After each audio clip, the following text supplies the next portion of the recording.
What's happening, everybody? Welcome back to Redemption with Jaden. We're back with some more Lackey Grand Prix gameplay. We're in Lackey Grand Prix 18, and this is going to be round 3.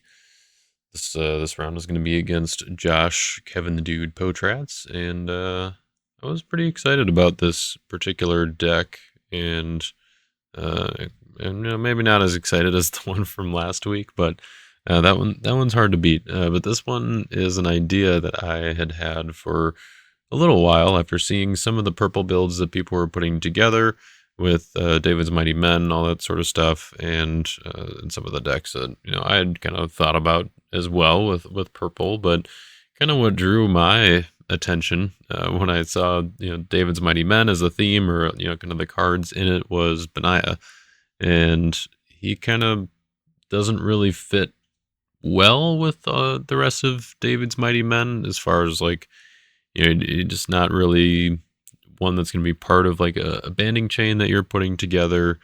And he kind of plays by his own rules, kind of fights by himself here. While alone, negate enhancements except good weapons and other characters cannot be negated if equipped. So this is basically like old school fight by the numbers, sort of going back to Benaiah's roots was kind of the idea here. This is Benaiah has pretty much always had this effect in some form or another throughout the history of the game since he was first printed in the Warrior set. So the fact that this ability is kind of a strict upgrade from pretty much all of the previous Benaiahs is good, but also there is a caveat there where now he says while alone. The previous ones didn't have that restriction. They just negated characters and enhancements, or non-warrior class characters and non-weapon class enhancements. But now he just negates enhancements except for good weapons. So he also negates evil weapons, which is kind of nice.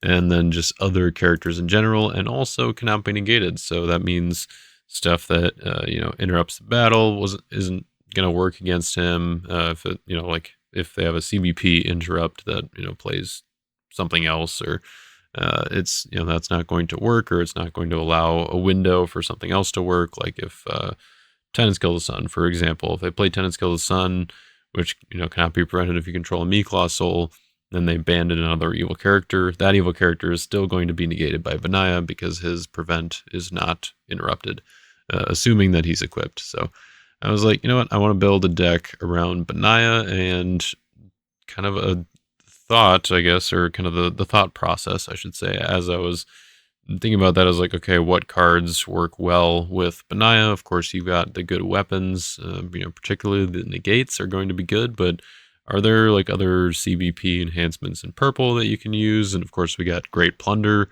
in Israel's Inheritance along with Benaiah, so that one's a pretty good option. But then that's kind of like the ideal. It's like the perfect option. It's a negate. It's a potential battle winner. It's a draw 3 or take an artifact. Like it checks all the boxes. But then also I was thinking of Expelled from Heaven, which is another CBP option that we have in purple. Negate and banish an evil card except a human. So works in special initiative. Works as a battle winner against animals and demons. Working against animals is kind of on point for Benaiah, so that seemed like it made sense. And then also there is the benefit sometimes where if used by an anti-hero you can draw 2, and this is the card that kind of gave me the thought of like, okay, what if I did a deck that was kind of focused on fight by the numbers, maybe focused on solo attackers, and it's like silver purple at his base.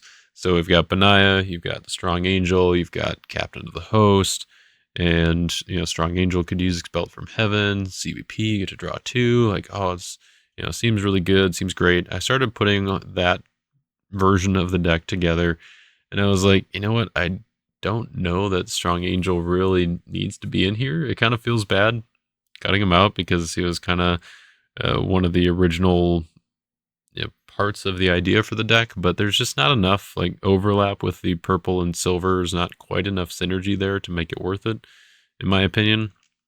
Expelled from Heaven is just one card. The only other card that sort of seemed like it could work was like Sword of the Spirit. And sort of. Okay. Maybe it was just me laughing at that. That's fine. But Sword of the Spirit is kind of sort of okay. It would work on Benaiah, and then it's just multi-brigade, so it would, or it's rainbow, so it would just be numbers on the Strong Angel, because Strong Angel also negates good weapons. So I was like, yeah, I don't know, that it just didn't really feel like it was necessary, or like it should make the cut. And I was also a little bit worried about speed, and I kind of figured that sticking with just purple might be the way to go. That it might be better speed wise. I can add John and Peter to kind of help supplement that a little bit. Peter with 4 drachma coin, and then I also was able to then get in or work in David here, who is actually going to kind of be the alternative to Benaiah, as far as like, okay, if it doesn't make sense to attack with Benaiah, then I'm either going to attack with solo David, do some drawing, because I do have some meek heroes here in the form of John, Peter, Bathsheba. So I can Jehoshaphat in reserve. I can play some combination of those as meek and maybe draw 2 or 3 cards with David, or I could have kind of a similar fight by the numbers thing going on with David banding to Jehoshaphat, and then him banding to Captain of the Host. So that was kind of the direction that I was thinking was a little bit better. Sorry, Strong Angel, you're just not going to make the cut. And this is what I ended up with, and I actually kind of like the final product, I guess. I think there are maybe some things you could tweak to maybe make the David aspect a little more desirable or efficient, or I don't know. There's something to it where like I think Benaiah Snatch Spear, or Benaiah equipped with Snatch Spear, I think is like one of the best attacks in the game right now, just by itself, from a like rescuing standpoint, from a value standpoint. You're not really getting a whole lot out of it. You're not drawing cards, you're not getting other resources or taking any of your opponent's resources. But if it's just a straight up, like, if I have Benaiah Snatch Spear and maybe some way to stop my opponent from dom blocking me, or getting rid of Benaiah with a Christian Martyr or something, then I think I might be in good shape if I go first and can just push him every turn. I guess I also have to get to my dominance, so there's that. But that is kind of one of the core things that I was trying to go for with this deck, is like, how can I just get Benaiah out there as sort of a Voltron attack, but you're really not piling a whole lot on. But I do have a number of support cards that are working around him. Like I was saying, kind of protecting him from dominance is kind of the big thing, but also tossing some CBN enhancements that are possibly going around is another aspect of this. So the support cards that I decided to include were Cross and Colosseum. We're going to be tossing the cannot be negated stuff, which there's really not a whole lot. Like, it's the cannot be prevented stuff that I'm really more worried, or is more common, I should say. But I do have some answers for that, which I'll get into. But yeah, Cross and Colosseum is kind of the first line of defense against those cannot be negated options. Also helpful if I'm doing kind of the banding part of things with David, Jehoshaphat, and Captain, because then it tosses the scattered sheep kind of cards. And then of course Cross also restricts dominance, which helps protect Benaiah from dom blocks like Christian Martyr, Falling Away, Grapes of Wrath, all that jazz. Peter's Curse is just kind of felt like a natural fit at that point, because, well, I guess let's stick with Colosseum and the Cross at first. So we're tossing these cannot be negated enhancements, and so that kind of naturally led my defense to be wanting to go the same direction of sort of the fight by the numbers stuff, taking advantage of CBP enhancements that I can play, and then negating my opponent's enhancements, ideally basically forcing them to have CBP options they want to work. So that is where we got the Sapphira, Terrified Chiefs, kind of Thieves, Edomites combination here. So this was actually Tyler. Well, okay. How do I want to approach this? So the I guess if you've been watching videos on my channel for a little while now, you know that I've been enjoying playing Crimson in its various forms, whether it be Thieves for a while there. That's what I played at Nationals, was a Thieves defense. And then, I mean, really one of my favorite defenses so far that I've been playing since Israel's Inheritance came out is Edomites. And after, like, I've been kind of testing out both of those a little bit and kind of combining them to some degree with some of the decks that I've been doing. But then Tyler sent me this defense because he's also been on a bit of a Crimson spree, with a few of his decks lately and doing a lot of the, animals and Edomites, a little bit of Thieves stuff going on in there. And he sent me a defense that was kind of similar to this one here. I think his was just a little bit bigger because, that's the way Tyler rolls, but I didn't quite have the space for all that in here. But this was kind of the shell of it, and I kind of liked it. Took some parts that I didn't quite fit as well with the deck. So like, the scattered and reserve and some other things like that, that we're just kind of tweaking it to this deck specifically. But really the idea is to be able to band and then kind of end with a fight by the numbers character and just have, big numbers. Not really, I mean, hopefully not have to, really use that many enhancements, but definitely having them available is ideal. Just having the CBP options of avoiding Edom, hypocrisy, lying unto God, and then some other stuff in reserve with betrayal, march for Edom, and mask of vanity. None of them are CBP, but they can be with Golgotha as long as I have one of my NT evil characters in battle. And the cool part about this Thieves and Edomites defense that I put together, I guess Tyler didn't have Hadad in here, but I thought it would be kind of fun to include, or in his version, I guess, but I thought it'd be kind of fun to try including Hadad, and that way I can kind of connect the pieces where you can do King of Edom, I ban to David's servants, I can exchange to reserve for Hadad, and then Hadad can ban to an Egyptian, which we've got Egyptian Rebel, who can then ban to the Highwayman, who can then ban to Sapphira. That does kick out the Egyptian Rebel because Hadad is only CBP, he's not CBN, but then you don't really need the extra numbers at this point in a lot of cases because these are going to be pretty big by themselves. So that was kind of the idea. Ideally, I would like to be able to go from Thieves to Edomites as well, like kind of going the opposite direction, and then being able to end with Terrified Chiefs or something like that. But there's not really any support for doing that at this point. But that is kind of the thought that I had with the defense. I thought it would be kind of fun to go that direction.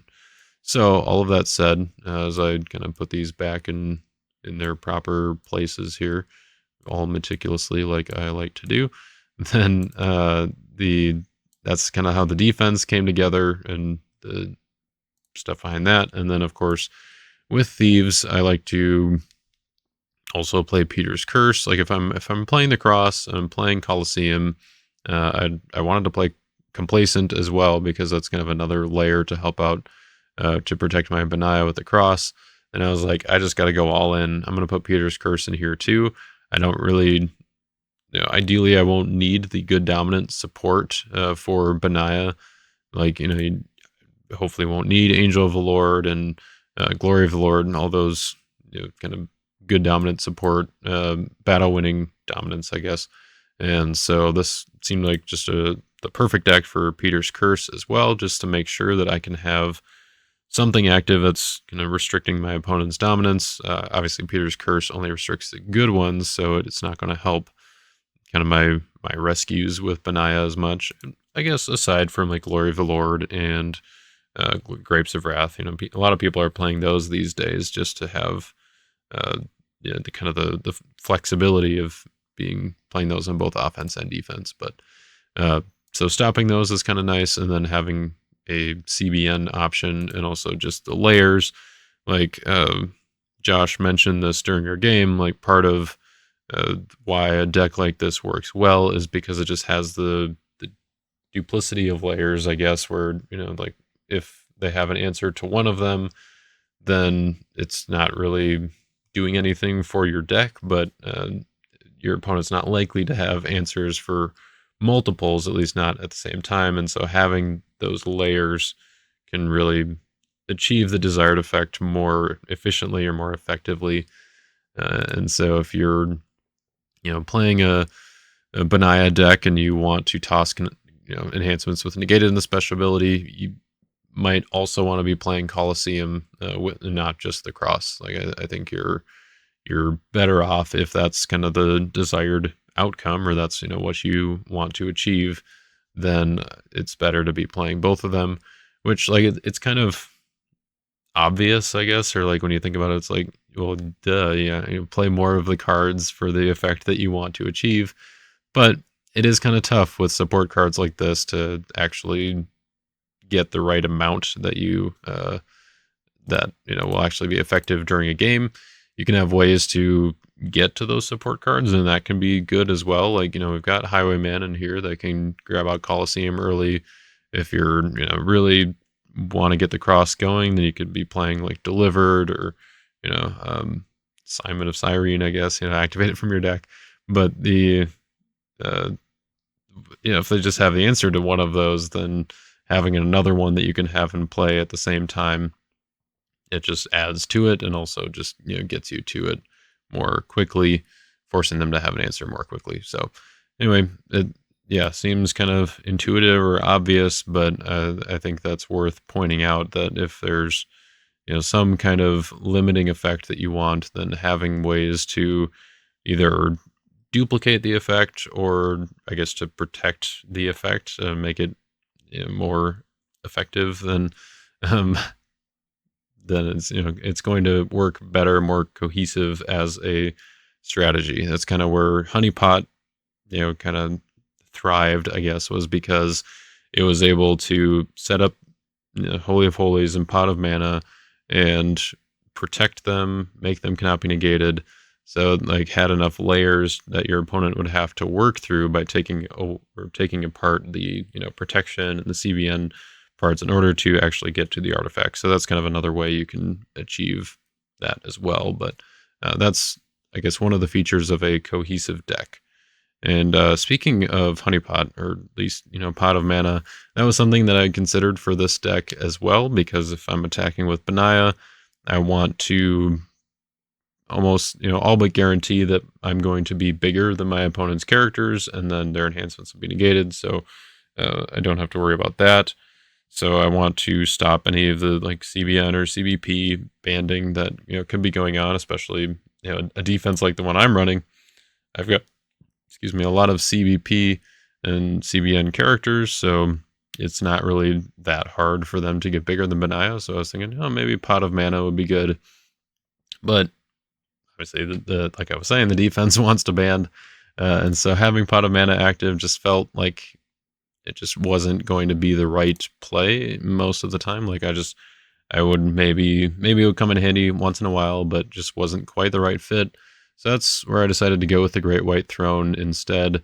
And that's part of why there are just so many support cards in here that it's almost feels like it's a little bit too many. But I think the Great White Throne is a good fit, because all the choose the blocker, like Canaanite stuff going on now, Great White Throne can help against that. B, because it helps me get to Benaiah more quickly, which, this deck wants to get Benaiah out as soon as possible, just get him attacking, and or maybe just getting to like a Peter or something, so I can activate my 4-drachma coin, or getting to Repentant Thief, so I have another blocking option. So Great White Throne, just there's a few specific characters in this deck that you really want to get to, and so that definitely helps. And then, of course, the third benefit here is that you can withdraw all but one evil character, or force your opponent to withdraw all but one evil character. And so even if they do have a CBP or CBN banned against your Benaiah, you can take out all but one, and then hopefully just win in the one-on-one there. So I don't really have too many battle winners here for Benaiah. Like, ways to remove evil characters is kind of tough. Like, if I run into this defense, I'm going to have problems. I mean, I'm going to have to pivot a little bit into the, I guess, King Saul into David to Jehoshaphat and Captain of the Host part of the offense. But mainly what I wanted to focus on was having enough negates for Benaiah, because the CBP enhancements were what I was really concerned about. So having Benaiah big enough, having Great White Throne back up, then Joab's spears, David's chariots, and expelled from heaven are just all great negates to have available. Great plunder is obviously the best one. Also having the battle winning and resource generation aspect.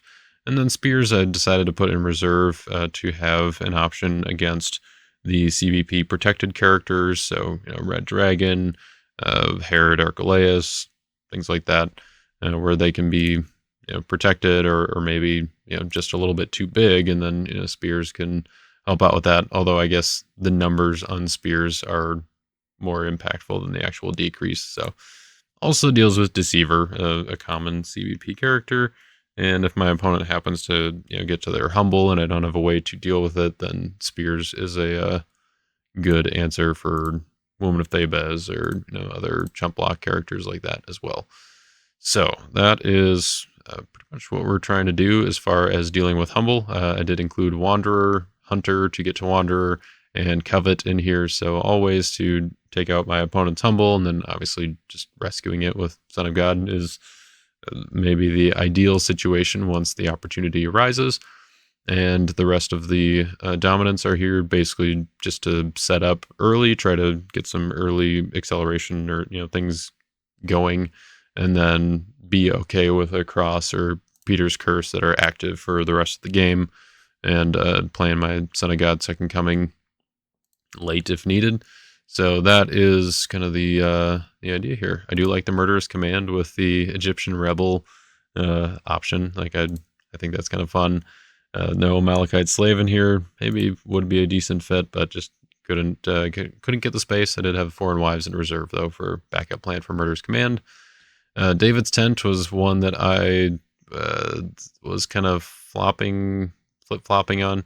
I put it in here to help get the David stuff rolling, and like the David aspect, I maybe should go into this just a little bit, but I kind of took some of the elements from the kind of Camp David deck is what it was being called.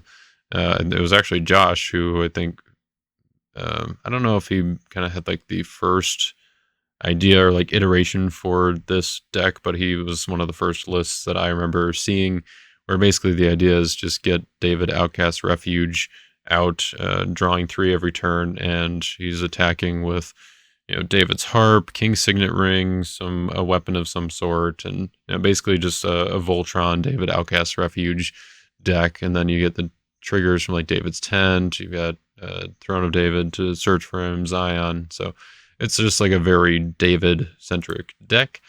Because I was more Benaiah-centric, I didn't go all in, but I did have Bathsheba in here, which is kind of an element of that, along with David and David's Tent to kind of help get that rolling, just because I did think the deck needed a little bit of that acceleration options, I guess, at least if I'm not attacking with Benaiah. Pentecost was considered for this deck. It was in the deck, I think, around maybe like the 56 to 57 card version of it, I guess. This is a 53 card version of it. I probably should have mentioned that sooner, but that is kind of where I ended up with having to make some cuts, and I decided against Pentecost, and I just couldn't cut a few more cards, which I should have been able to do, but oh well, here we are. So David's Tent also has King Saul as an option in reserve. Azahel can be nice to get Benaiah early, but could also go to any of my purple warriors in reserve.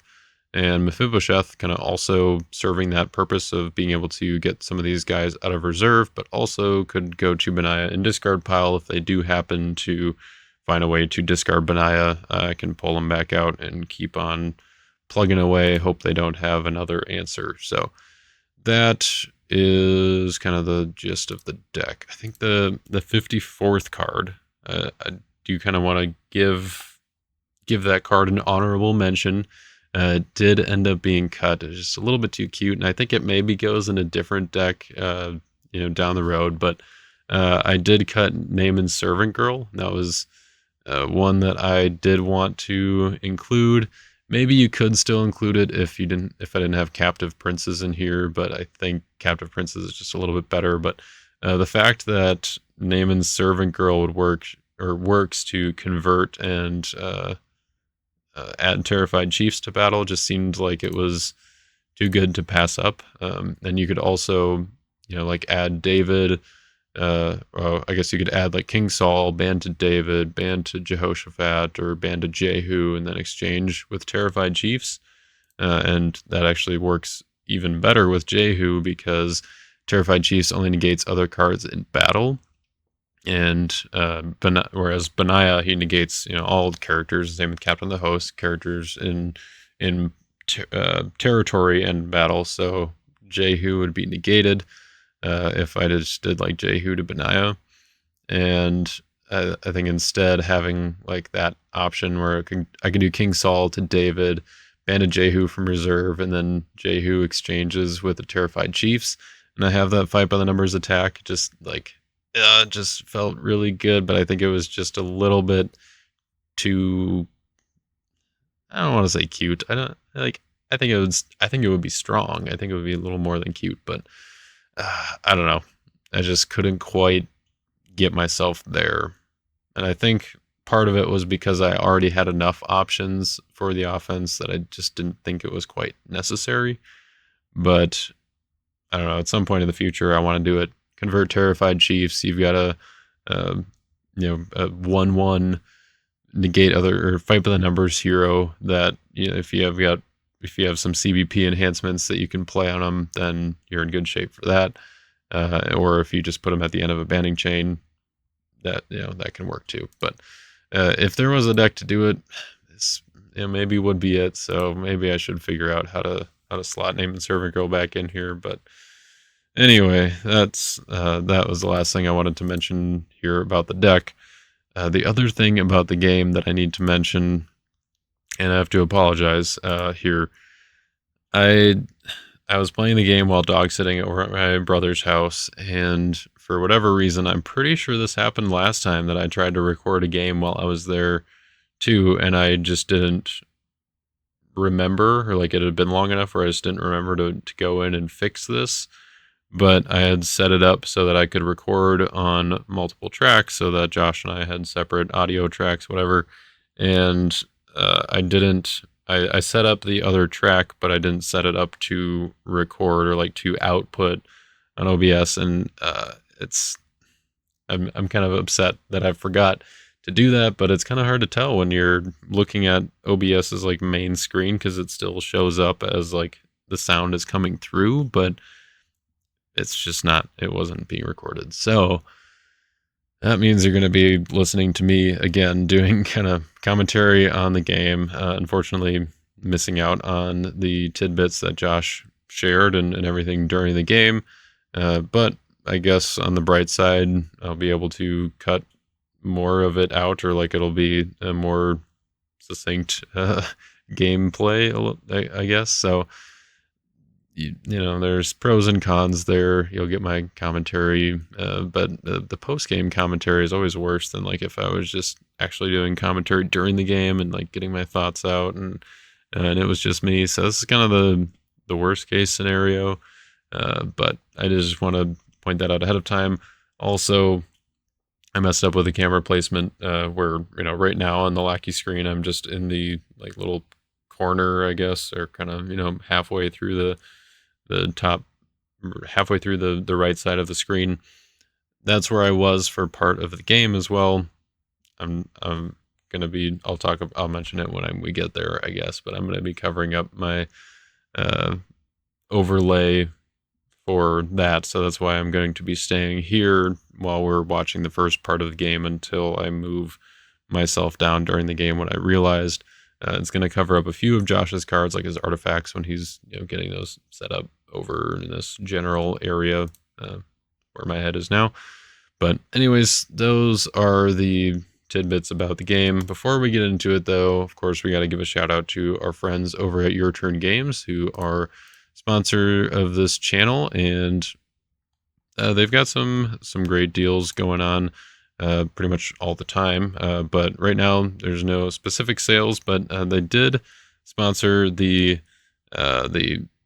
Land of Redemption deck building contest and gave out some gift cards for those. So congrats to those who won for those, or who got first and second with the funniest and most creative decks for the deck building contest. I had a lot of fun with that. I submitted the Rapshka's Arrogance, and thank you to all of you who voted for that for the most creative deck. I did end up winning that one, so I'm going to be heading over to Your Turn Games pretty soon to spend my gift card.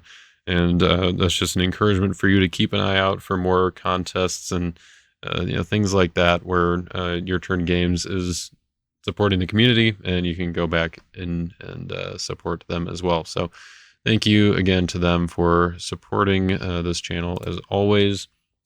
And now we are going to go ahead and get into the game. I kind of already have it set up here, just like from where we've already started a little bit, or started the game kind of somewhat. Oh, maybe. Okay, yep, there we go.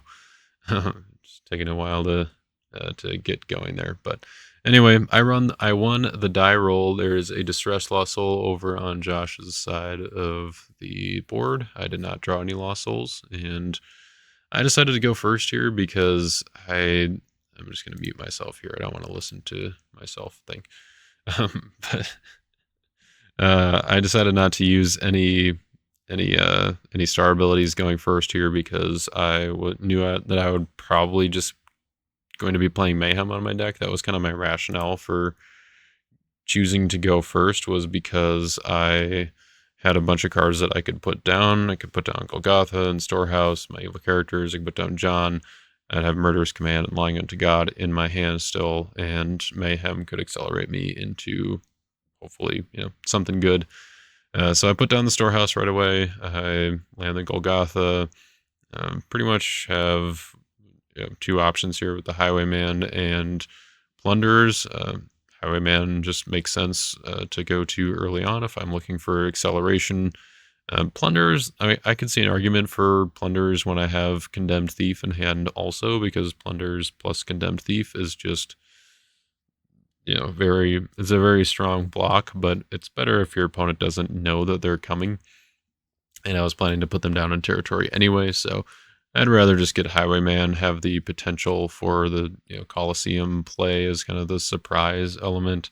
I didn't really know what Josh was playing at this point, but yeah, I just went right away for the Mayhem, shuffled in my couple of cards, and this was kind of like the perfect, or like this.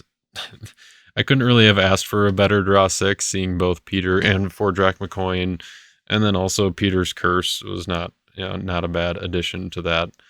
Josh did draw into Subdued off of that, which I was a little bummed about because I don't really have too many ways to answer that, and that's actually one of the best answers to Benaiah.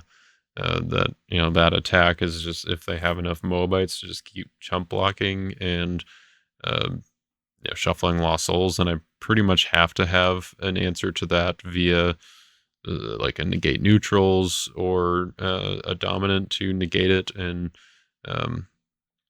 or rescue it, such as with Son of God. But negate neutrals don't really work in this deck, because if I had like Akeem in here to negate my opponent's neutral cards, then when Benaiah attacks, he's just going to negate Akeem. So it has to be either a non-character or enhancement negate that's taking out Subdued, or something that's CBN. So I do put down Peter as Meek, and then get the 4-drop McCoin there right away. I maybe should have put down John as Meek in case I did go to David here, and or like that, should have been something to consider before playing Mayhem. But because he was my only hero, I didn't want to have to attack with a Meek John off of the Mayhem in case I didn't draw into another hero.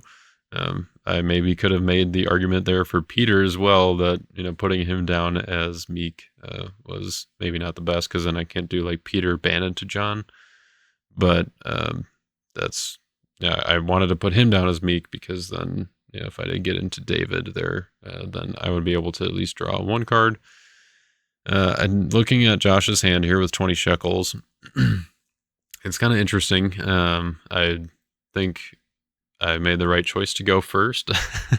Well, okay, this is his post-Mayhem hand. He actually said that his hand improved significantly after the Mayhem, which, of course, seeing both the Denarius and the 4-drop McCoin there, and the Jonah, like, that all makes sense. Defense-wise, he had a King Balak and Tenants Kill the Sun. And I didn't want to put Balak in territory because then he would get the Balaam search no matter what. And I was kind of thinking that if I did go to Benaiah, then Balak would be negated if he blocked with him in battle. But he also had a Tenants Kill the Sun in hand, and off the Mayhem, he did draw into the Lost Soul, and gave himself a Meek Lost Souls so that Tenants would be CBP. Which means that I'm really glad that I activated 20 shekels when I did to see that, because normally while I wouldn't be too concerned with Tenants, I had just put down Highwayman and Condemned Thief. So if he blocked with Balak, played Tenants, then I was going to be in trouble. So instead, I decided to attack with John, reveal Buckler. That way I'd be tossing Tenants Kill the Sun, and I basically just force him to use his chump block here. He does get to go search for Balaam, though, because I'm not negating anything with John. And so he can use the ability on Balak, but now, unfortunately, since I have Complacent out, and I drew Son of God off of John there, and I wasn't able to use it because of my Complacent Lost Souls. So that was a little bit of a Nambo, I guess, or kind of unfortunate side effect of having restricted dominance kind of baked in and having it on Complacent, which was kind of out of my control. But that just is probably better for me. Definitely better for me to have it in the deck regardless. So, just kind of unfortunate timing there. Would have been perfect if he just blocked with King Balak and I was able to play Son of God to take out Subdued and then be able to rescue a Lost Soul there, and him not really be able to get much value. So anyways, his Virgin Birth star ability is back. He was able to use that on the original 8. He underdecked it. Then off the Mayhem, he is now drawing it on his first turn. And see what he gets here. All right, so he picks up Jacob. So you can see that this is kind of a Prophet Soulhide deck in a sense, but he's got the Moabite defense instead of the kind of black Sadducee defense with the Meek Lost Souls that kind of seen going around, I guess. But the benefit of having this particular defense with the OT Lost Souls and then Subdued is, for one, it's I guess a little bit faster. You can run Denarius with the Emperors and stuff, which that's what he's doing right now, is activating Denarius, but you can't see it because it's behind my head because I'm silly and had it in the wrong spot. We'll move that soon here, hopefully. But the upside, I guess, is that is also that you get to use the OT Lost Souls with special abilities, and not have to use Meek Lost Souls either. So the Jacob is in there to give that extra deck protection so that I can't play Lost Souls from this deck and that kind of stuff. I don't think he's running Moses to negate Lost Souls, like negate the token generators and stuff, but he's got, or maybe in part because he's got Jonah, he's running Intervening of Prophecy, so enough territory class stuff that Moses maybe isn't the best fit. Maybe he's got it in reserve or something. I don't think it comes out during this game. So anyway, he plays Intervening of Prophecy. He's got a few heroes down. He grabs Jehu, which is kind of annoying because I did only have the one lost soul, and I did put it in Golgotha that, against a pretty much mono green offense. I thought that would actually work kind of well and, maybe hold him off. But he, finding Jehu then has an option to shuffle an evil or neutral card except a character, so he can just basically get site access by taking out my site there. So it was kind of a long shot, I guess, hoping that it would actually work for soul blocking or soul hiding for a while. But didn't quite work out. At this point, he's kind of just trying to make sure that even if he does go in with Jehu, is he going to be able to get through? That's kind of the question. So. All right, so he comes out with Samuel, Born of Prayer, looking at the top three. Unfortunately, between his draw 3 and Denarius, he did not draw into any of his lost souls. And now the fact that he just put one card back on top and then 2 cards on the bottom, didn't feel great about that. But yeah, now he bans the Jehu, gets the shuffle there of Golgotha, so that he now has side access, and I kind of have to decide how to block here because he's negating characters and New Testament enhancements. I do have the Seized by Babylon there. It's kind of my only defensive or my only evil enhancement option. And I think I kind of messed this block up a little bit here, if I remember correctly. I'm thinking about Terrified Chiefs to negate Jehu's ability, which is maybe kind of the better option, because it just puts Golgotha back in battle. But I didn't necessarily want to sacrifice my Terrified Chiefs that early, and so I was kind of debating, that would basically just be a chump block with Terrified Chiefs. I would get to draw 1, which I would risk drawing into another Lost Soul, I suppose. But instead, I try to go for the value. Wouldn't have been a Lost Soul. Try to go for the value of blocking with Highwayman, getting a draw 2, and then Condemned Thief to take a look at his hand. But unfortunately, I forgot to consider the fact that his hand was now protected by Jacob, and so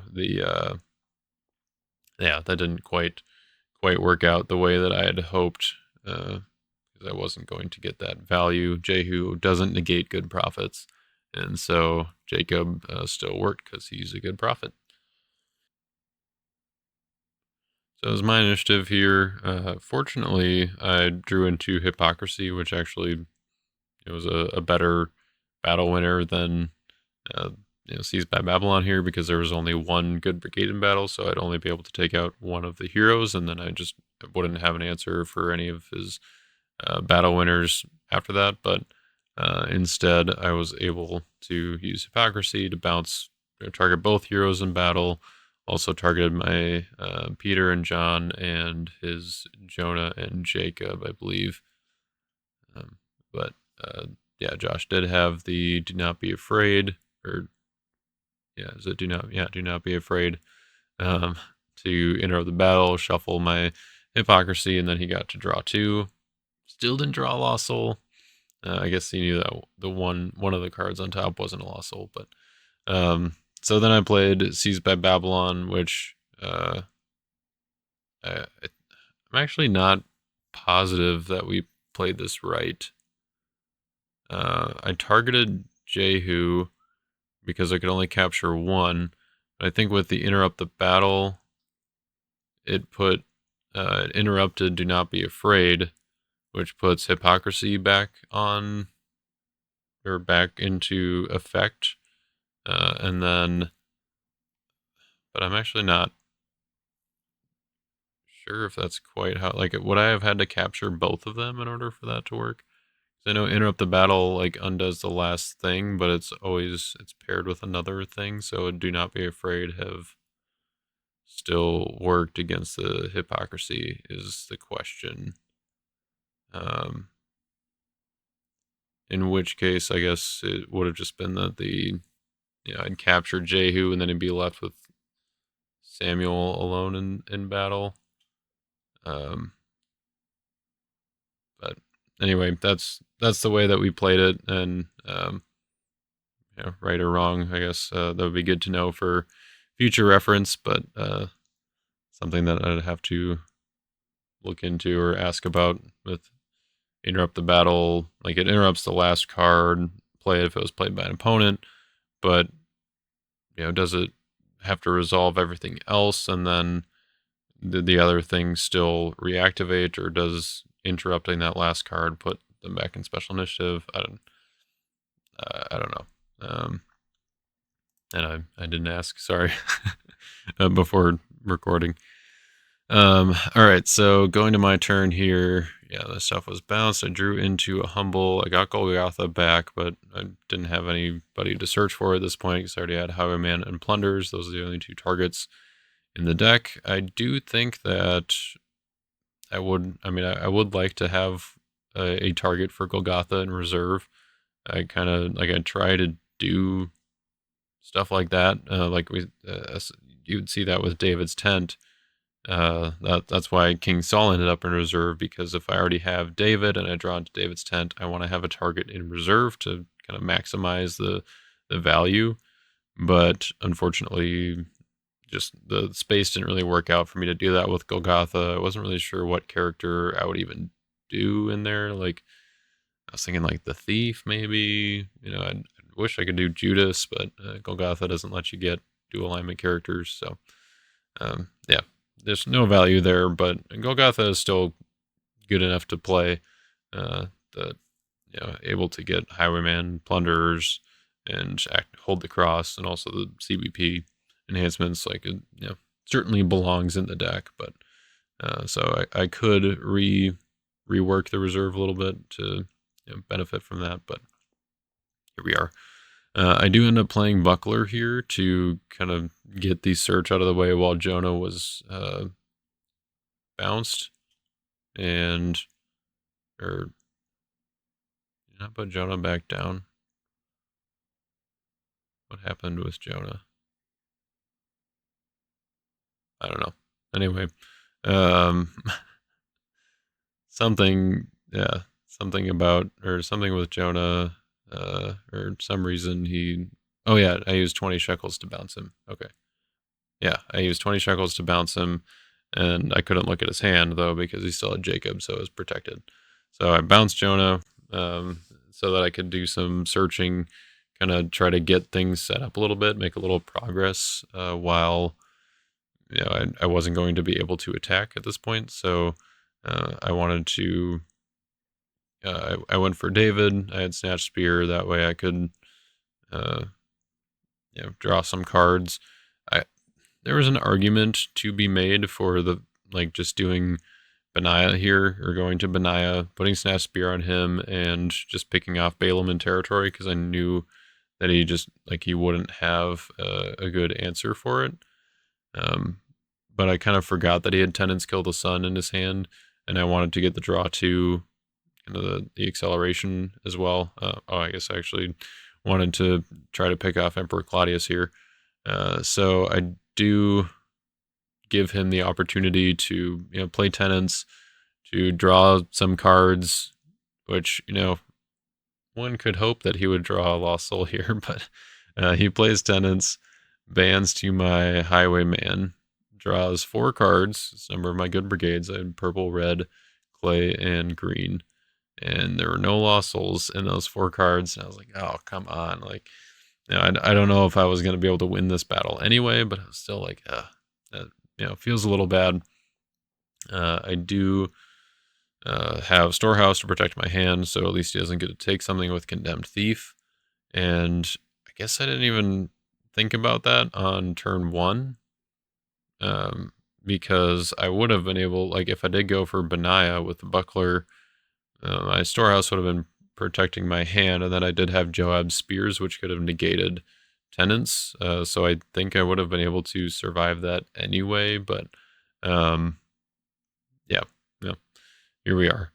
So instead, he's playing tenants to abandon my stuff, trying to discard David.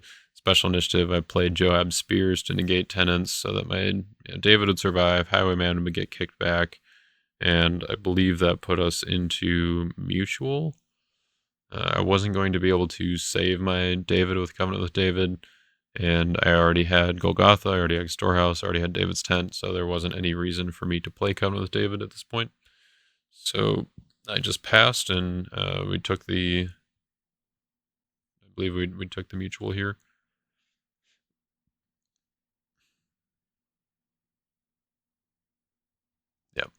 Yep, I took the mutual. It hurt a bit, but Condemned Thief wasn't really going to be doing anything for me anyway, given that he had the protection, or the hand protection down. So until I dealt with that, it didn't really matter. But I put down David's Tent, grabbed King Saul from reserve, and that was down to 8 cards. So I think I just, oh yeah, I do put down Terrified Chiefs here because I want to be able to use King of Edom to take something from my reserve. You need to have another Edomite in play to get that trigger off of King of Edom. It does hurt a little bit, putting Terrified Chiefs down without my opponent, or so that my opponent then knows about it. But and then, of course, on his draw 3, there are the Lost Souls that we wanted to see.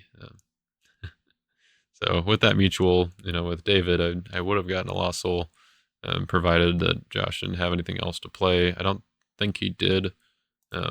He obviously chose not to play anything in the mutual there because he didn't need to, or I guess he wasn't actually defending a Lost Soul. But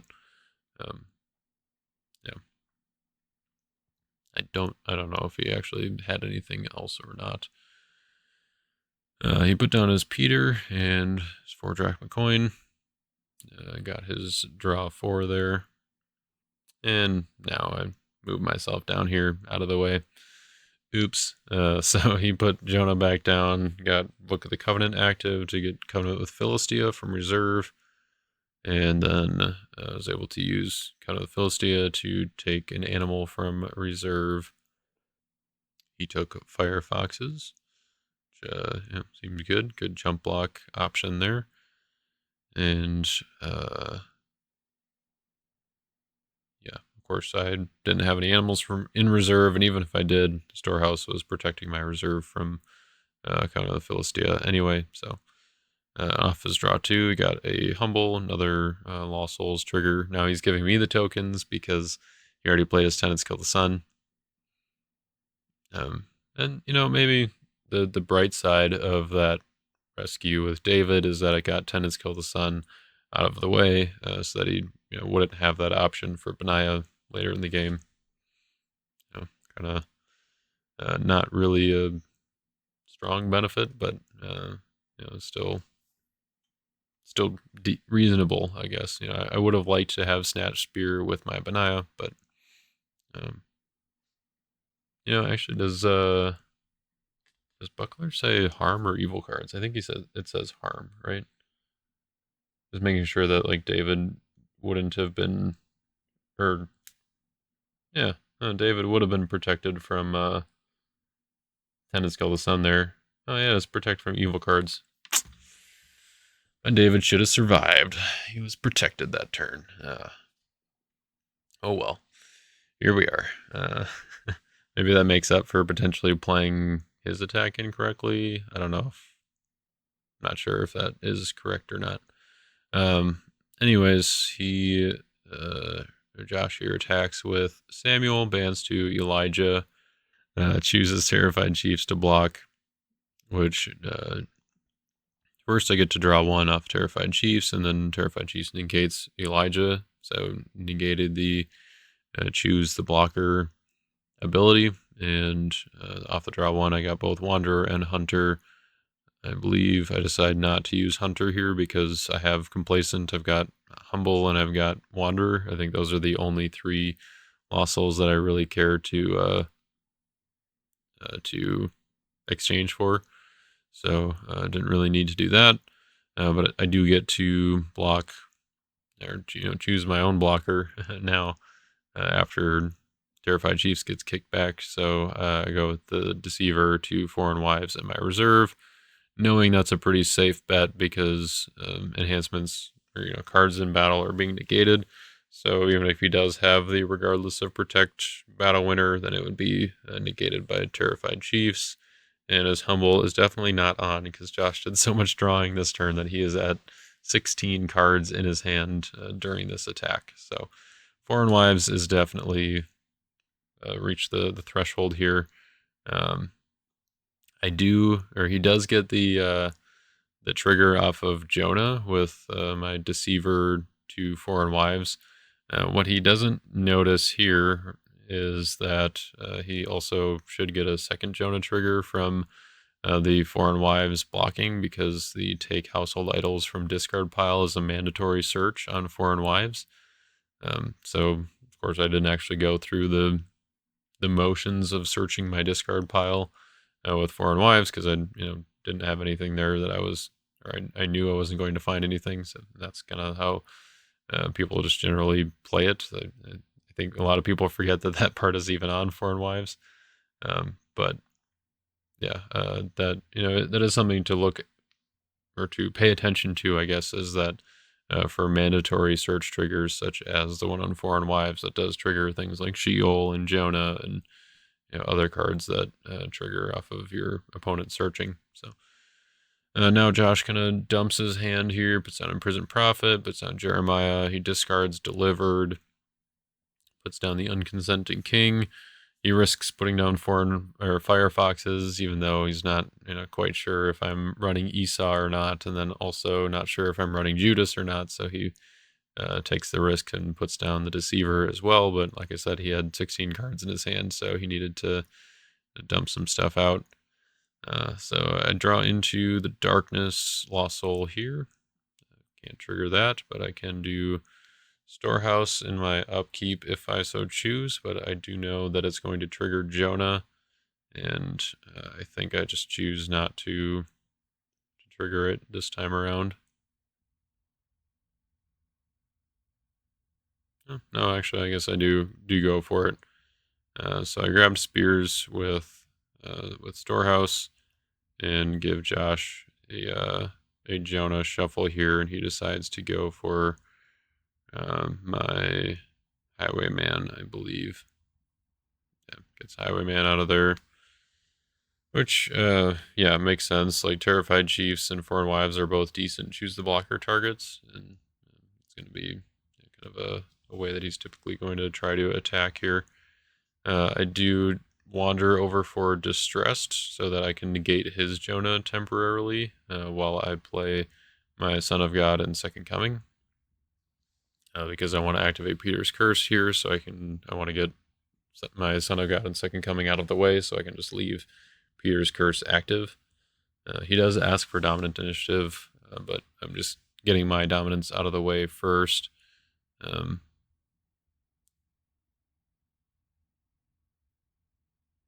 Oops, I just put Second Coming in my Land of Redemption.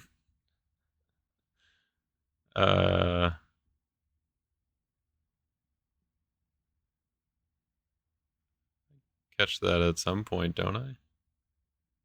Do I? I don't know that I do.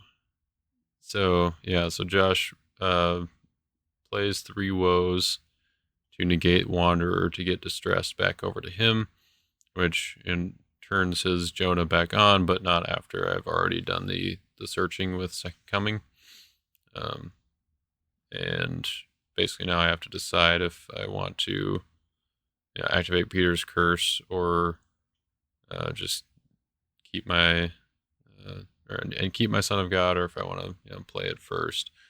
And I do decide to play it first, which I think is maybe not quite the right move, considering that he's playing Subdued, but I kind of forgot about it in the moment. So yeah, I just went for it anyway, and then activated Peter's Curse, which maybe kind of works out. Yeah, but Second Coming is... I'm pretty sure I put that in my Land of Redemption because I haven't rescued a lost soul yet. And I'm at... there's 3 cards in there.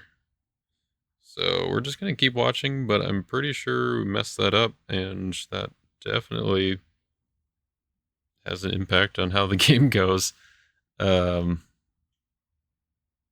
Obviously, it is not intentional, but it happens sometimes when you're not paying attention in Lackey, I guess.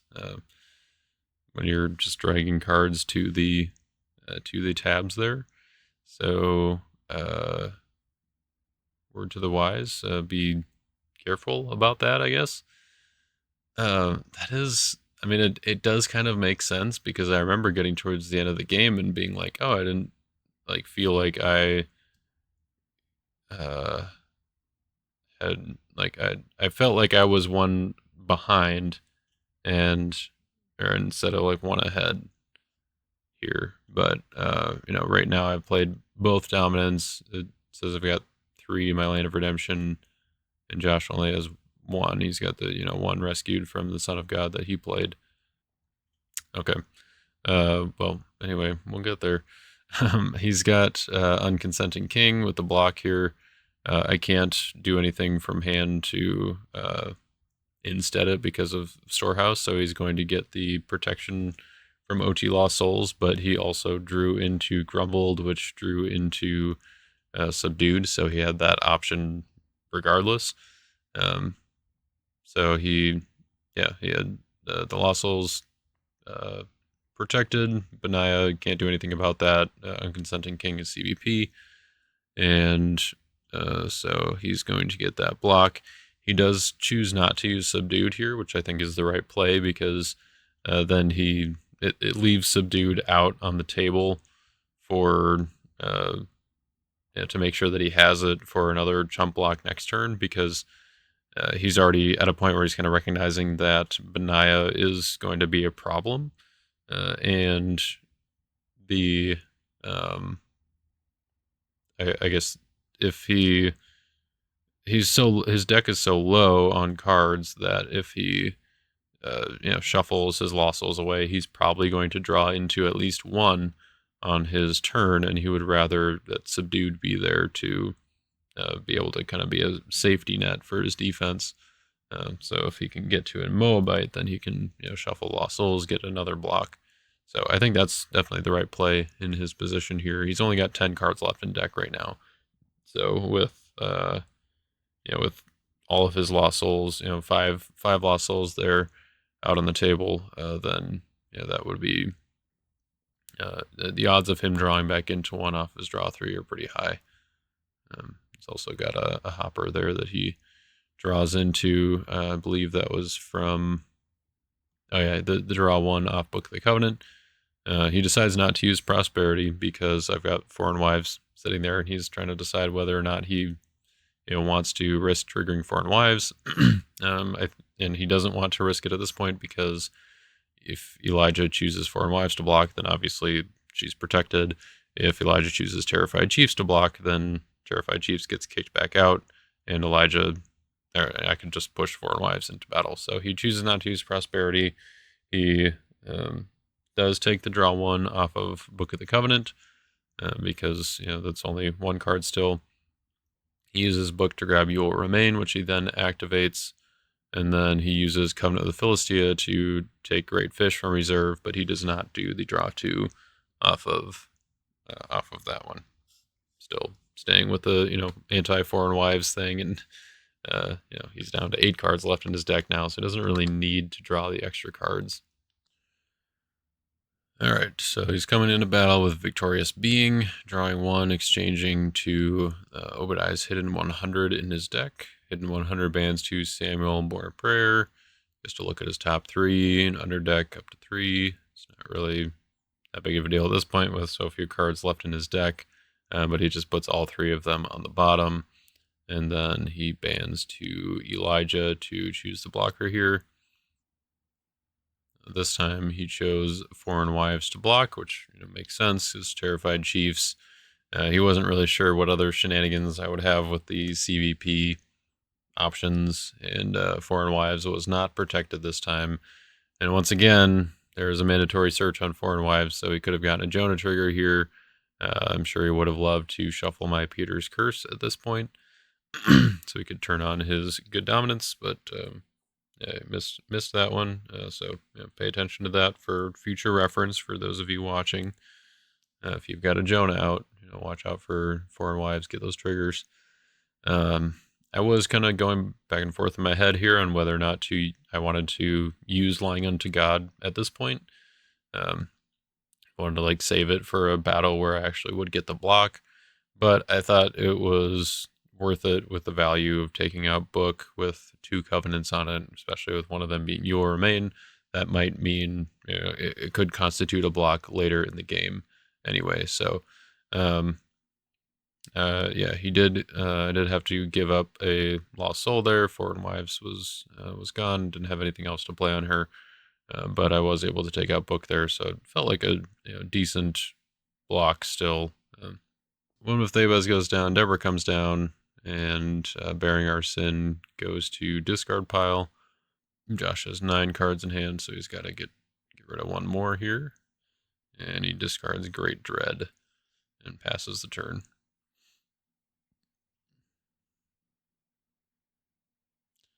So here I found my Prosperity and my Hopper, and I'm kind of in the same situation where I'm staring down a Foreign Wives across from me, who's pretty much the only thing I can see that can block Benaiah, so I have to choose not to use Prosperity here.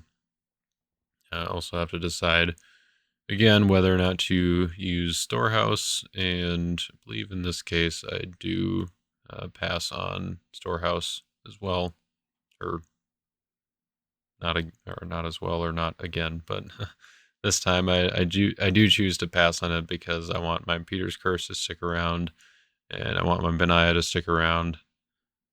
So those are kind of the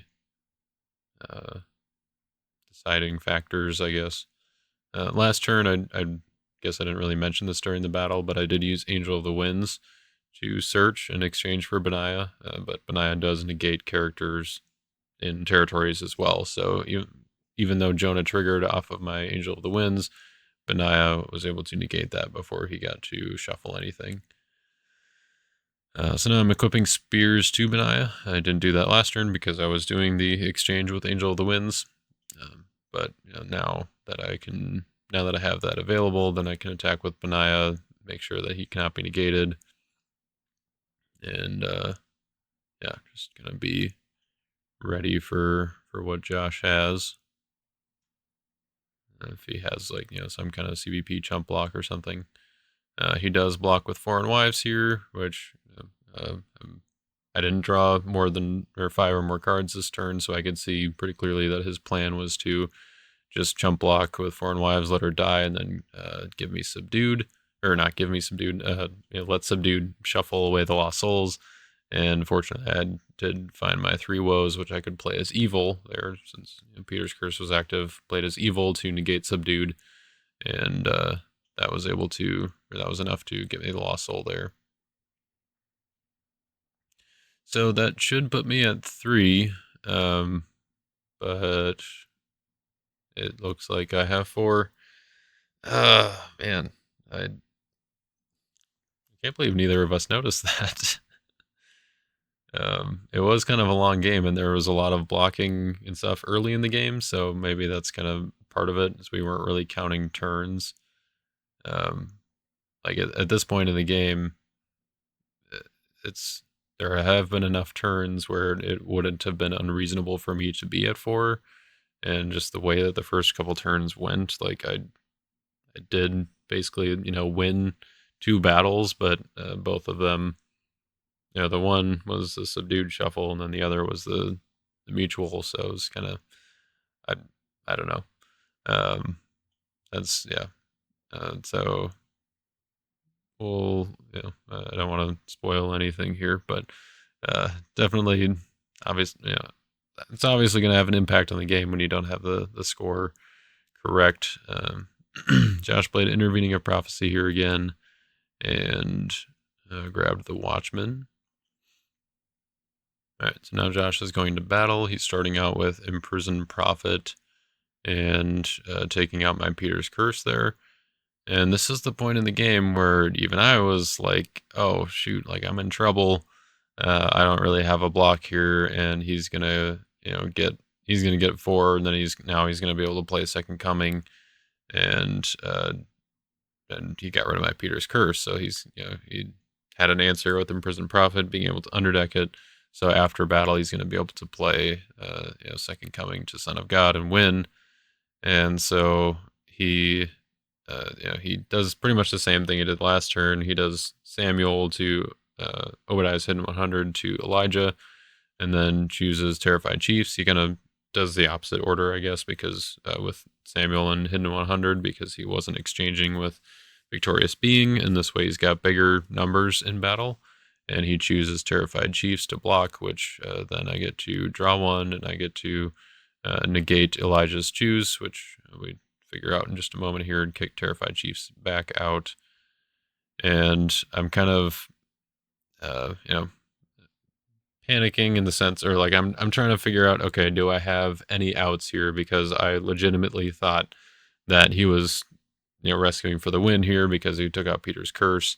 But he only has 2 lost souls at this point. I didn't realize that I had blocked him as many times as I had, which, so yeah, that's just kind of emphasizing more that the actual score didn't really feel like what it really was, and that seems like it was kind of why.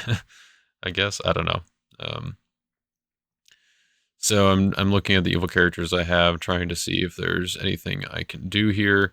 Of course, I have my Humble, but it says that your cards cannot be prevented by opponent's cards, and right now my cards are being prevented by my own card. So that's kind of the I don't know, maybe the way that this could backfire is Terrified Chiefs just being chosen to block. Then if you don't have your Egyptian Rebel and Highwayman, other CBP characters, then it's gonna maybe come back to bite you. But yeah, I'm just looking at my options here and trying to see if I have anything that could actually block him.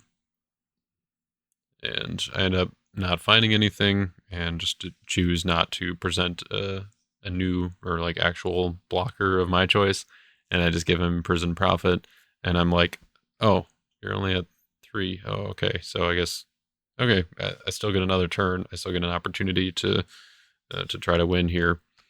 He does take the opportunity though to play Second Coming and grab grab a Son of God, rescue another lost soul, putting us at 4/4 is what we thought, I guess. But I'm definitely only at 3. Man. And I never looked at my Land of Redemption for any reason to see that Second Coming was in there. I never looked at my discard pile to see that Second Coming wasn't in there, because those aren't really things that you do. But yeah, he put Faith of Samuel in his discard pile and passed the turn here. I draw 3, and I see that Avoiding Edom there. You don't see it, but I gave the camera kind of a look like, okay, really, like that would have been perfect in that last battle, because he had those 2 heroes. Neither of them were protected. Everything was negated. Avoiding Edom would have been perfect to just banish both of the heroes in battle, and then also draw some cards. But here we are. So this now was interesting. Drew back into the cross with the Terrified Chiefs. So I kind of have a couple of options here that I was considering. So one was activating 20 shekels to bounce to bounce Jacob, and then look at his hand to see what I was going up against, and kind of figure out what my best attack would be. And then the other option is just activating the cross and hoping that Benaiah is good enough with the dominance being restricted. And so, if he does have a dominant block, then I was like, kind of in trouble. I don't have a way to stop him from blocking me, or blocking Benaiah. I did keep 3 woes on Subdued, and I also exchanged because I wanted to make sure that for sure wasn't going to be an option. if he had some way to get rid of 3 woes and stop the negate there, and found another Moabite if he had one in reserve or something, which we'll find out after the game that he did have one in reserve, and that was one of the options that he had. So yeah, 20 shekels, could have looked at his hand. So, and one of the things to consider here is that Benaiah wasn't my only option. I did have Mephibosheth there to go to my discard pile for David, and then David could pull out Jehoshaphat from my reserve. Jehoshaphat could bounce my Terrified Chiefs and basically turn off his ability to choose the blocker on the next turn in case I didn't get through. So that was something that I was considering for specifically for that reason as well. Although I guess Captain of the Host would have negated that. So maybe not.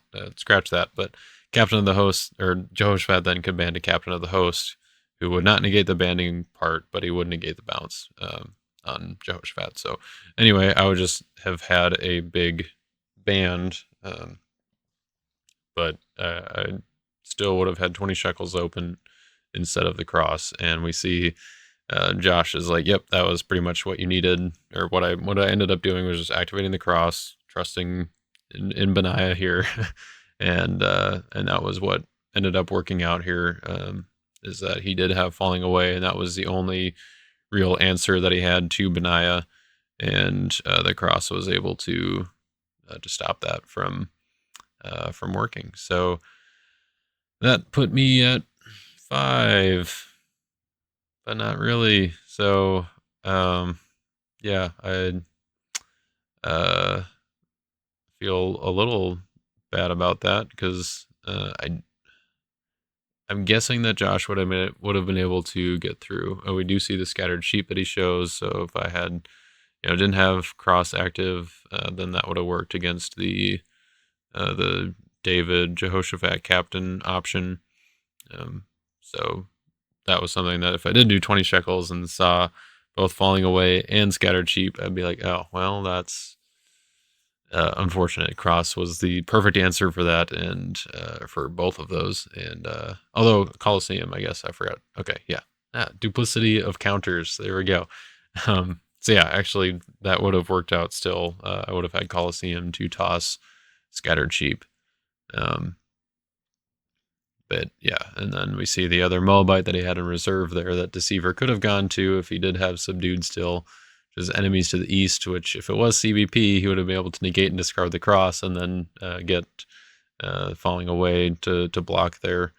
Because he would have been able to play Falling Away before I could activate Spears because of how dominants work and all that. So that would have worked if enemies to the east was CBP, but we took out Humble, we took out other CBP options, and yeah, you just didn't have any other answers to Benaiah. So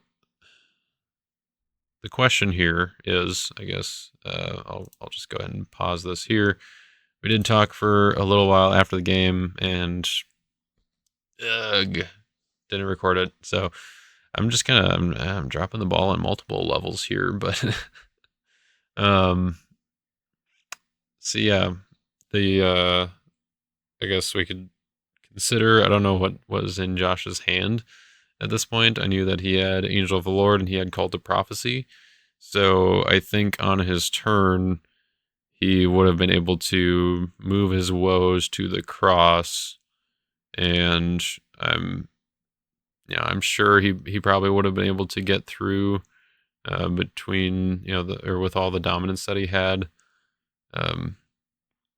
So I don't know, like I had Avoiding Edom, which would have been good, and I would have been able to band. So there's that as well. So I don't know what exactly his attack is. I don't know if he does the Elijah. I mean, probably he does the same thing as last turn because it worked last turn. So it's like kind of naturally, if it ain't broke, you choose Terrified Chiefs to block. Terrified Chiefs gets kicked out. I don't know what my top card is, but probably not something that would help me on defense. But I do then get to block with Highwayman. I do get to draw 3 because he's got teal and blue on Jeremiah and Jacob there. So I get to draw 3. I get to ban to Plunderers. I don't have anything making plunder or CBP. So then I've got decent numbers, but yeah, he can play Angel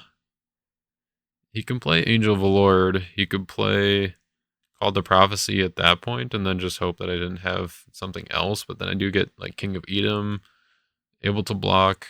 But if he doesn't have a negate that's CBP for avoiding Edom, then that might have still worked against his 2 heroes.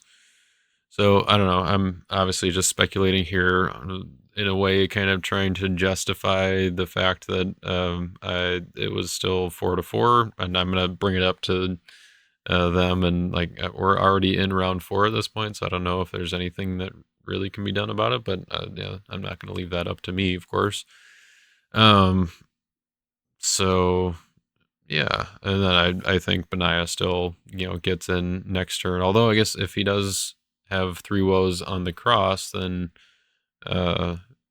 maybe Falling Away does get through or does work. I have to I'll probably deactivate the cross, activate 20 shekels, so I do actually get to see his hand and then figure out what the attack is, and it is probably then just the Mephibosheth, the David, the Jehoshaphat, and Captain attack. But of course, I'm drawing 3 cards off the Highwayman, drawing a card off Terrified Chiefs, drawing 3 for turn, so would see what I'd find in the last 13 cards of my deck that are still left in there at this point in the game. So there's definitely a lot of unknowns. Who knows what could have happened, and that's maybe part of why we wouldn't necessarily do anything about it at this point. But we'll see, because it was kind of obviously unintentional, but kind of deception in a way, and so I feel kind of bad about that. But maybe hopefully Josh will make it into Top Cut still anyway after this round, and then he can get his revenge then. Assuming I make it into Top Cut too. I don't even I think I'm the first seed going into round 4. So if I beat Joe, then I'll be in good shape to be in Top Cut. If I lose to Joe, then maybe it'll come down to loss soul differential, depending on how all that works. I don't know. I got bubbled in the last Lackey Grand Prix with only one loss, so it feels a little bad. Or I'm not holding my breath quite yet. But anyway, we'll see next week, I guess, how we do against Joe. And for now, I guess we're gonna wrap up this video here with a current score of 4-4. We'll never know how this game would have really ended. But yeah. Sorry, Josh. Just gotta put that out there. But the way that it was counted for the tournament was me winning 5-4 here by rescuing my own second coming. So I guess that's one of the downsides of playing on Lackey, is that you aren't seeing your Land of Redemption the whole time there. All right, that's where we're gonna wrap things up. Thank you for watching, and we'll catch you all next time.